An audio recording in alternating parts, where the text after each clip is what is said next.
సుప్రసిద్ధ పుణ్యక్షేత్రం యాదగిరిగుట్ట శ్రీ లక్ష్మీ నరసింహస్వామి వారి దేవస్థానం ఉమ్మడి ఆంధ్రప్రదేశ్లో 2007 నుంచి 2009 మధ్య అప్పటి కాంగ్రెస్ ప్రభుత్వం యాదగిరిగుట్ట ట్రస్ట్ బోర్డు నియమించింది. 16 సంవత్సరాల తర్వాత తెలంగాణ రాష్ట్రం సాధించిన తర్వాత మొదటి ట్రస్ట్ బోర్డు కాంగ్రెస్ ప్రభుత్వం నియమించింది.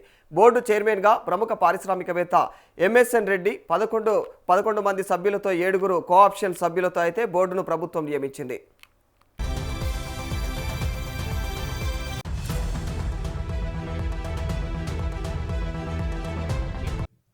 గత తెలంగాణ ప్రభుత్వం సుమారుగా 1200 కోట్లతో యాదగిరిగుట్ట ఆలయాన్ని నిర్మాణం చేసిన తర్వాత ఆలయానికి ఆదాయంతో పాటు భక్తుల రద్దీ కూడా విపరీతంగా పెరుగుతూ వస్తోంది.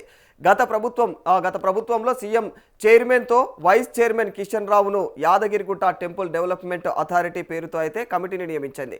ఇక మరి ఆలయ నిర్మాణంతో పాటు భూములు సేకరించడం, ఆలయ అభివృద్ధి పనులను కూడా సమీక్ష చేశారు. మరి కాంగ్రెస్ ప్రభుత్వం రావడంతో మరి వైటీడీఏను అయితే మరిక న్యూట్రల్లో పెట్టిందనే చెప్పాలి.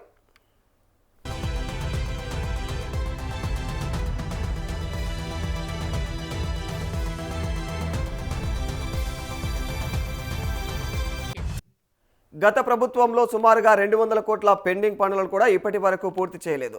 ఆలయ నిర్మాణం తర్వాత భక్తుల మౌలిక సౌకర్యాలలో మరి నిధులు కూడా లేకపోవడంతో అయితే అభివృద్ధి పనులు ముందుకు సాగలేదు. మరి ఇప్పటి రాష్ట్ర ప్రభుత్వం యాదగిరిగుట్ట ట్రస్ట్ బోర్డు రాజకీయ నాయకులకు అతీతంగా దాతలను బోర్డు సభ్యులుగా అయితే నియమించడం జరిగింది.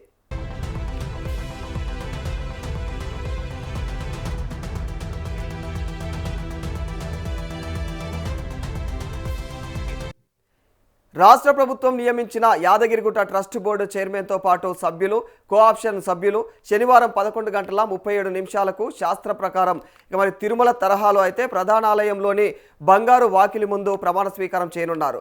భక్తుల రద్దీ దృష్ట్యా అయితే సుమారుగా గంట పాటులోనే ప్రమాణ స్వీకార కార్యక్రమానికి మరి కొంతమంది అతిథులతో పాటు సభ్యులకు కూడా అనుమతించినట్టు తెలుస్తోంది.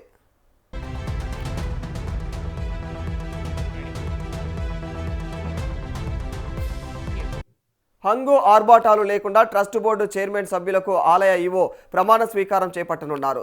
అనంతరం ప్రెసిడెంట్ షూట్లో యాదగిరిగుట్ట ట్రస్ట్ బోర్డు సభ్యుల తొలి సమావేశం నిర్వహించనున్నారు.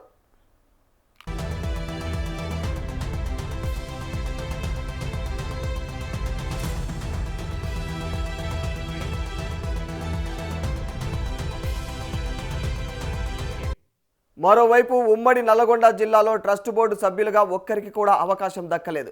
కనీసం జిల్లా మంత్రులకు, స్థానిక ఎమ్మెల్యేలకు కూడా చోటు కల్పించలేదు. బోర్డు సభ్యులుగా అవకాశం వస్తుందని ఆశపడిన నాయకులకు నిరాశ మిగిలిందని చెప్పాలి.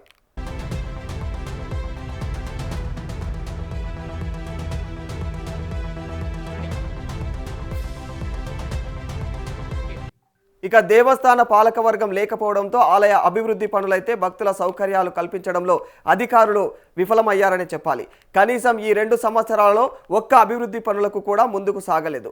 మరి పాలకవర్గం కాలయాపన చేయకుండా కొండపైన భక్తులకైతే వసతి సౌకర్యం, మరి పుష్కరిణి నిర్మాణం, ఈ సత్యనారాయణ స్వామి వ్రతం మండపం, ఇక కొండపైన ఏదైతే సరిపడేటువంటి వాహనాల పార్కింగ్, ఇక బాత్రూమ్ సౌకర్యాలను ఏర్పాటు చేయాలని గత ప్రభుత్వంలో పెండింగ్లో ఉన్నటువంటి పనులను కూడా త్వరితగతిన పూర్తి చేసి భక్తులకు సౌకర్యం కల్పించాలని స్థానికులు కోరుతున్నారు. నూతనంగా స్వయం ప్రతిపత్తి పొందిన తర్వాత దానికి సంబంధించినటువంటి చట్ట సవరణ అయిన తర్వాత మొదటిసారిగా పాలక మండలి బాధ్యతలు చేపట్టబోతుంది. గౌరవ చైర్మన్ గారు, గౌరవ మెంబర్లు అందరూ కూడా 11వ తారీఖు శనివారం ఉదయం 11:37 బంగారు వాకిలి దగ్గర స్వామివారి ఎదుట స్వామివారి సన్నిధిలో ప్రమాణ స్వీకారం చేసి బాధ్యతలు చేపట్టబోతున్నారు. ఈ ప్రమాణ స్వీకారం మొత్తం కూడా ఒక సింపుల్ రిలీజియస్ ఫంక్షన్ లాగా జరుగుతుంది. చైర్మన్ గారు, మెంబర్లు, వారికి సంబంధించిన కుటుంబ సభ్యులు, వారికి సంబంధించినటువంటి దగ్గర మిత్రులు, బంధువులు మాత్రమే హాజరవుతారు. ఈ కార్యక్రమం మొత్తం కూడా దాదాపు ఒక 45-50 నిమిషాల పాటు జరుగుతుంది. ఈ కార్యక్రమం అనంతరం ప్రెసిడెన్షియల్ సూట్లో చాలా కాన్ఫరెన్స్ హాల్లో బోర్డు మీటింగ్ ఏర్పాటు చేయడం జరుగుతుంది.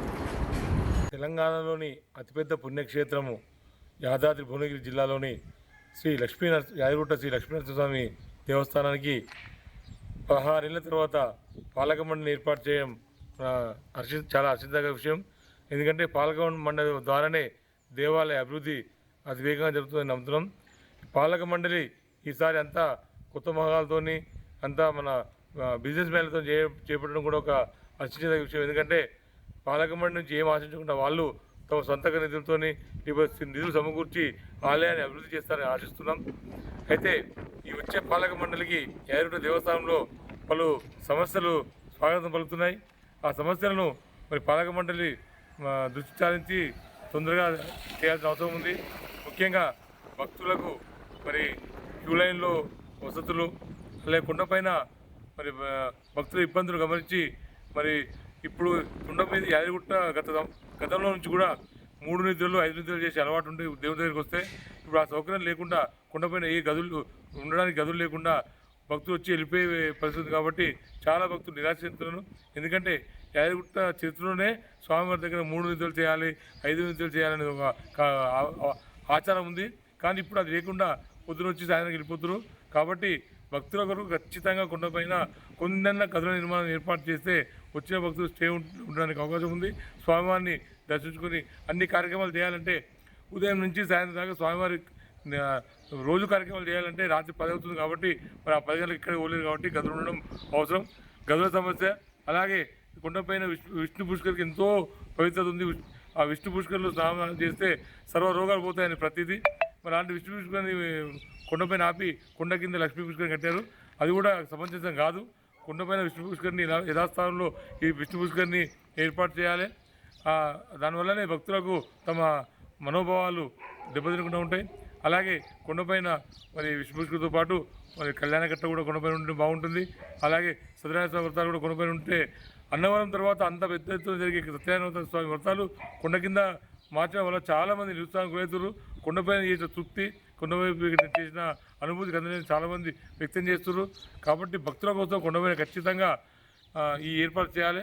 ముఖ్యంగా దర్శనం క్యూలో వెళ్ళిన భక్తులు తిరిగి బయటికి వచ్చేంత వరకు కూడా ఎక్కడ భక్తుల వసతి కోసం టాయిలెట్స్ లేవు. అది చాలా ఇబ్బంది అవుతుంది. ఈ రోజులలో షుగరు బీపీ పేషెంట్ ఉన్నారు.